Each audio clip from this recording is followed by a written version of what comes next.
Hello guys, स्वागत है आपका अपने यूट्यूब चैनल कंप्यूटर क्लासेस में। मुश्किल नहीं है, मुश्किल नहीं है इस दुनिया में, मुश्किल नहीं है इस दुनिया में कुछ भी। तू जरा हिम्मत तो कर, तू जरा हिम्मत तो कर, ख्वाब बदलेंगे हकीकत में, तू जरा कोशिश तो कर। इसी मोटिवेशन के साथ बढ़ते हैं हम। आज का टॉपिक है हमारा रसायनिक सूत्र बनाने तथा याद करने की शॉर्ट ट्रिक। देखिए बच्चों, बहुत सारी प्रॉब्लम आती है बच्चों को कि रसायनिक सूत्र कैसे याद करें, या अगर हम याद करते हैं बहुत जल्दी भूल जाते हैं। तो उसके लिए मैं 5 स्टेप लेके आया हूं जो आपको फॉलो करने हैं। ये 10th क्लास वालों के लिए है, जो बोर्ड क्लास। देखिए पहला स्टेप क्या है, रासायनिक प्रतीक, जिसे हम संकेत भी जानते हैं। दूसरा स्टेप है हमारा यौगिक सूत्र, या इन्हें आणविक सूत्र के नाम से भी जाना जाता है। तीसरा स्टेप है आयन, धनायन ऋणायन। ठीक है। फोर्थ स्टेप है आपको लिखकर अभ्यास करना है। ये तीनों चीज आपको पता होना चाहिए, ये आपको याद करना है। फोर्थ स्टेप है कि जो भी आप याद कर रहे हैं उसे लिखकर उसे अभ्यास कीजिए आप। 5 स्टेप ये है कि डेली आपको 10 प्रतीक याद करने हैं। कम से कम 10 कर सकते हैं, 5 कर सकते हैं। और 5 यौगिकों के नाम जो मैंने यहाँ मेंशन किया है। यहाँ यौगिक सूत्र भी लिखे हैं जिन्हें आणविक सूत्र भी कहते हैं। मैंने ऋणायन धनायन भी लिखे हैं और आपको रासायनिक प्रतीक भी लिखा हुआ है। ठीक है। कम से कम 10 प्रतीक और 5 यौगिक सूत्र या आणविक सूत्र आपको डेली लर्न करना है, और कम से कम 4 बार लिखकर उसका अभ्यास करना है आपके लिए। अब बच्चों अपने टॉपिक पे आते हैं। हमारा टॉपिक है, देखिए रासायनिक प्रतीक क्या है। जैसे मान लो मैंने लिखा है यहाँ हाइड्रोजन। अब मुझे हाइड्रोजन पता ही नहीं है कि इसका रासायनिक प्रतीक क्या होता है। देखिए रासायनिक जो प्रतीक होता है इसका वो होता है H आपका। ठीक है बच्चों। दूसरा हमारे पास हीलियम। हीलियम का जो रासायनिक प्रतीक होता है वो आपका होता है He। इसे रासायनिक प्रतीक भी कह सकते हैं, संकेत भी कह सकते हैं। ठीक है। तीसरा है आपका लिथियम। लिथियम का होता है Li। हीलियम का He होता है, हाइड्रोजन का H होता है, और लिथियम का होता है Li। अब आपका आता है बेरिलियम। बेरिलियम का जो प्रतीक होता है वो होता है बच्चों Be। फिर है आपका बोरान। बोरान का होता है बी, और कार्बन का होता है सी। देखिए इन प्रतीकों को कभी स्मॉल लेटर में नहीं लिखा जाता, हमेशा क्या लिखा जाता है, कैपिटल लेटर में लिखा जाता है। पहला कैपिटल लेटर आएगा और बाद का जो आएगा स्मॉल आएगा। ठीक है। नाइट्रोजन का होता है आपका एन होता है, ऑक्सीजन का आपका ओ होता है, जो फ्लोरीन होता है उसे हम एफ से प्रदर्शित करते हैं, नियोन को एन ई से प्रदर्शित करते हैं हम, सोडियम एन ए होता है आपका, और मैग्नीशियम आपका एम जी होता है, एल्यूमिनियम आपका ए एल है, सिलिकॉन को SI से प्रदर्शित करते हैं, फास्फोरस आपका P है, सल्फर का S है आपका, क्लोरीन का Cl है, आर्गन का Ar है, पोटेशियम का K है, और कैल्शियम का Ca है। ठीक है बच्चों। अब आते हैं आयन यानी धनायन ऋणायन पर आते हैं। देखिए धनायन, ये कुछ मैंने धनायन आपको मेंशन किए हैं और कुछ ऋणायन मेंशन किए हैं। जैसे मान लो हाइड्रोजन है, तो हाइड्रोजन का जो होता है वो आयन होता है H प्लस का बन होता है। लिथियम जो होता है Li प्लस का बन होता है। सोडियम जो होता है Na प्लस वन होता है। सिल्वर जो होता है आपका Ag प्लस वन होता है। क्यूप्रस जो होता है Cu प्लस वन होता है, और अगर क्यूप्रिक कर देंगे Cu प्लस का 2 हो जाएगा।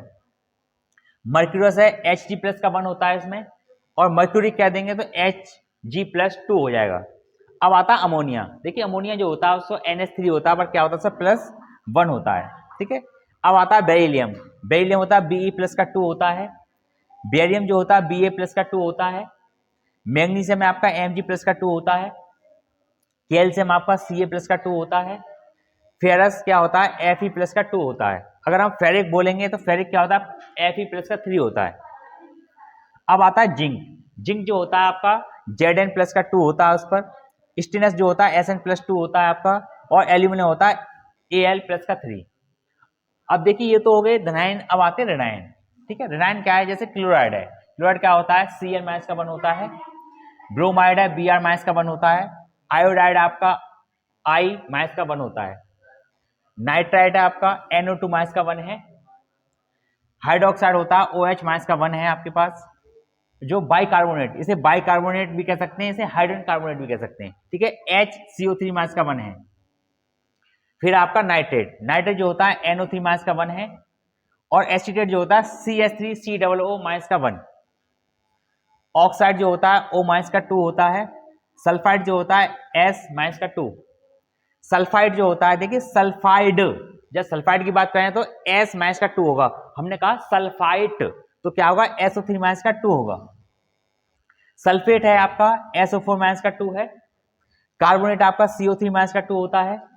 नाइट्राइड N माइनस का 3 है, और फास्फाइड जिसे आप फॉस्फेट भी बोलते हैं P माइनस का 3 होता है। फॉस्फेट जो होता है PO4 माइनस का 3 होता है। ठीक है बच्चों, कुछ मेंशन किए मैंने रेनाइन। ठीक है, उसके बाद देखिए कुछ कंफ्यूजन वाले वर्ड होते हैं। अगर जैसे मैंने Cl लिखा तो Cl क्या है, तत्व है आपका। मैं लिखा Cl-1 तो ये क्या बन जाएगा, आयन बन जाएगा आपका। अब मैंने लिखा Cl2 तो क्या है बच्चों, गैस है। देखिए जब भी हम रासायनिक सूत्र बनाते हैं या कहीं रिएक्शन करते हैं, अगर क्लोरीन आ जाए तो क्या लिखेंगे, Cl2 लिखेंगे, या कहीं आया आपका हाइड्रोजन, तो जब हम रासायनिक अभिक्रिया करेंगे रसायन तो हाइड्रोजन क्या लिखेंगे, H2 लिखेंगे बच्चों। अगर नाइट्रोजन है आपका नाइट्रोजन तो क्या लिखेंगे, N2 लिखेंगे आपका। ठीक है, अगर ऑक्सीजन लिखना है हमें कहीं जब हम रासायनिक अभिक्रिया करा रहे हैं तो ऑक्सीजन को क्या लिखेंगे, O2 लिखेंगे। हम क्या लिखेंगे, O2 लिखेंगे। ठीक है, ऐसी क्लोरीन है आपका तो क्लोरीन को हम क्या लिखेंगे, Cl2 लिखेंगे। ठीक है, अब देखिए बड़ा बड़ा कंफ्यूजन होता है बच्चों को कि CO कोबाल्ट होता है और CO कार्बन मोनोऑक्साइड होता है। देखिए पहचान कैसे करेंगे, देखिए जब भी कार्बन मोनोऑक्साइड होगा तो C भी कैपिटल होगा और O भी कैपिटल होगा उसका, तो ये क्या है, कार्बन मोनोऑक्साइड है। अगर कोबाल्ट लिखेंगे क्या लिखेंगे, C को बड़ा लिखेंगे और को छोटा लिखेंगे, ये क्या होगा, कोबाल्ट हो गया। ठीक है बच्चों, अब आता है कुछ यौगिक सूत्र या आणविक सूत्र। जैसे मैंने कहा नमक, नमक यानी सारा नमक जो होता है NaCl होता है, यानी सोडियम क्लोराइड होता है आपका। अब मैंने कहा बेकिंग सोडा, जो आपको याद करने हैं, बेकिंग सोडा क्या होता है, NaCO3 होता है आपका। अब है धावन सोडा, तो धावन सोडा होता है Na2CO3.10H2O होता है। अब आपका क्या है, कास्टिक सोडा क्या है, NaOH है। अब आपका जल जो होता है H2O होता है। कास्टिक पोटास होता है आपका KOH होता है। चूने का जो पानी, देखिए चूने का जो पानी होता है CaOH का होल ट्वाइस होता है, इसे बुझे हुए चूने के नाम से भी जाना जाता है। संगमरमर जो होता है CaCO3 होता है आपका। नौसागर आपका NH4Cl होता है। चीनी जो होती है आपकी C12H22 और O11 होता है। अब आपका आता है यूरिया, यूरिया होता है NH2CONH2। ग्लूकोज है आपका C6H12O6 होता है। मार्स गैस जिसे मेथेन गैस भी जानते हैं के नाम से जाना जाता है, CH4 होता है उसका। और सल्फ्यूरिक अम्ल यानी H2SO4 और नाइट्रिक अम्ल होता है HNO3। देखिए बच्चों कुछ मैंने मेंशन किए हैं रासायनिक सूत्र या यौगिक सूत्र, तो आपको क्या करने हैं, ऐसे आपको बुक में बहुत सारे मिल जाएंगे, बुक में भी दे रखे हैं, आप अन्य बुक भी देख सकते हैं, जैसे 9th की है या 10th की आपकी क्लास की है, तो ये आपको डेली याद करना है। ठीक है, अब मैंने देखिए रासायनिक सूत्र बनाने और याद करने की ट्रिक बता दी। अब देखिए बनाते कैसे हैं, जैसे मान लो मैं लिखा फेरिक सल्फेट। अब देखिए बच्चों मुझे पता है कि फेरिक जो होता है वो Fe3 होता है। क्या होता है, Fe3, जो मैंने मेंशन किया है।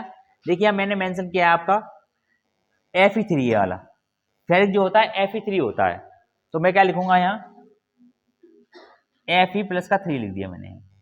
अब जो सल्फेट होता है वो आपका SO4 होता है। क्या होता है, SO4। अब देखिए, अब सल्फेट जो होता है किसमें होता है, रेनाइन होता है। अब रेनाइन कहाँ है, सल्फेट आपका ये दे रखा है SO4, यानी माइनस के 2 होते हैं, मैं लिख दिया यहाँ SO4 माइनस के 2। अब मुझे इसका रिएक्शन करना है यानी सूत्र बनाना है, तो क्या करेंगे बच्चों, देखिए माइनस प्लस को हम कैंसिल आउट कर देंगे और इसको क्रॉस कर देंगे। ये जो 2 है कहाँ पहुंच जाएगा, यहाँ पहुंच जाएगा, और 3 कहाँ जाएगा आपको, यहाँ जाएगा। जो इसका सूत्र जो बनेगा बच्चों वो बनेगा आपका Fe। कौन सा भाई, ये जो 2 है कहाँ आएगा, यहाँ पे आ जाएगा, और 3 कहाँ पहुंच जाएगा, यहाँ। तो ये क्या बनेगा, Fe2SO4 का होल थ्राइस। तो ये क्या हो गया आपका, फेरिक सल्फेट हो गया। ठीक है, अब मेरा नेक्स्ट एग्जांपल है अमोनियम कार्बोनेट। देखिए अमोनियम क्या होता है, NH4। देखिए अमोनियम क्या होता है आपका, NH4 होता है, और उस पर क्या होता है, प्लस का 1 होता है। अब देखिए ये लिखा है आपका अमोनिया, देखिए पर अमोनियम हो जाएगा तो क्या हो जाएगा, NH4 हो जाएगा। क्या हो जाएगा, NH4 प्लस का 1। ठीक है, अब आपका आता है कार्बोनेट। क्या आता है, कार्बोनेट। तो कार्बोनेट क्या हो जाएगा बच्चों, CO3। क्या हो जाएगा, CO3। अब देखिए, अब कार्बोनेट हमारा कहां पर है, कार्बोनेट क्या है आपका, रेनाइन है। क्या है, रेनाइन है। अब देखिए रेनाइन कहां लिखा हुआ आपका, और कार्बोनेट पे क्या होते हैं, माइनस के 2 होते हैं। क्या होता है बच्चों, माइनस के 2। ठीक है, सॉरी, अमोनियम होता है आपका NH3। ठीक है, और प्लस का 1 होता है। अब ये क्या होता है बच्चों, माइनस का 2 होता है। ठीक है, अब क्या हो जाएगा, प्लस माइनस कैंसिल आउट हो जाएंगे, 2 यहाँ पहुंच जाएगा और 1 आपका यहाँ पहुंच जाएगा। तो क्या बन जाएगा हमारे पास NH3। तो देखिए NH3 हो गया आपका। अब देखिए जो 2 था इस पे आ जाएगा और 1 यहाँ चला जाएगा, तो क्या आ जाएगा यहाँ ऑल ट्वाइस और ये आ जाएगा बस CO3। ठीक है, अब बात आती है बच्चों एल्यूमिनियम ऑक्साइड की। किसकी बात आती है? एल्यूमिनियम ऑक्साइड की। देखिए एल्यूमिनियम क्या है आपका, प्लस का 3 है। अब देखिए प्लस का 3 कहां पर है, ये आपका दे रखा है। एल्यूमिनियम कितना है, Al प्लस का 3, तो हम क्या लिखेंगे यहाँ Al प्लस का 3 लिखेंगे यहाँ। और ऑक्साइड क्या होता है आपका, O होता है, क्या होता है माइनस का 2 होता है। ठीक है, अब क्या करेंगे, प्लस माइनस कैंसिल आउट कर देंगे, 2 यहाँ चले जाएगा 3 आएगा, क्या बनेगा आपके बच्चों Al2O3। तो ये क्या बन गया आपका एल्यूमिनियम ऑक्साइड बन गया। नेक्स्ट एग्जांपल है हमारे पास कैल्शियम हाइड्रोक्साइड। देखिए कैल्शियम क्या होता है, Ca प्लस का 2 होता है। क्या होता है प्लस का, ये लिखा हुआ आपका कैल्शियम Ca प्लस का 2, तो क्या लिखेंगे हम Ca प्लस का 2। और देखिए हाइड्रोक्साइड, हाइड्रोक्साइड जो होता है आपका OH होता है और क्या होता है माइनस का 1 होता है, लिखा हुआ है।